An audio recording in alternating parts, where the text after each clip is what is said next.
But I had bought this pickup truck, and I was very proud of this pickup truck and really wanted it, and I waited for it. Well, God did not tell me to get it, which I probably knew, I just didn't want to admit.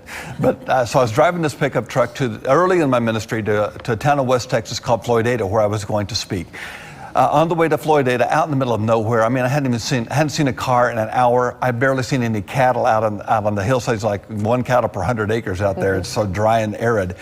So the truck breaks down. The transmission goes out. I'm on the road. Lord, what are you doing to me? And why is this happening? And if you want me to speak in this church tonight, you're going to have to help me get there. So I cried out to the Lord, and the Lord talked to me and told me, he said, I didn't tell you to buy this. I didn't tell you to buy this. And so you bought it on your own. And so I said, well, please help me. Forgive me. I'll never do this again. Help me.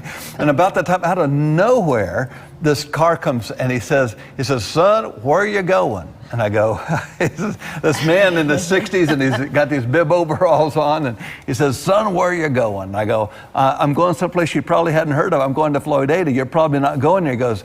He said, son, this is your lucky day. He said, that's exactly where I'm going. He said, hop in and let's drive. So as we're driving to Floydada, he says, when you don't listen to God, things don't work out the way you anticipated, do they? And I go, oh, man.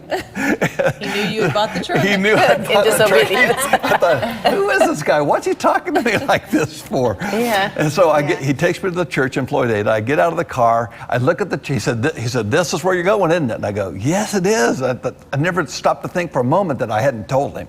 So I get there.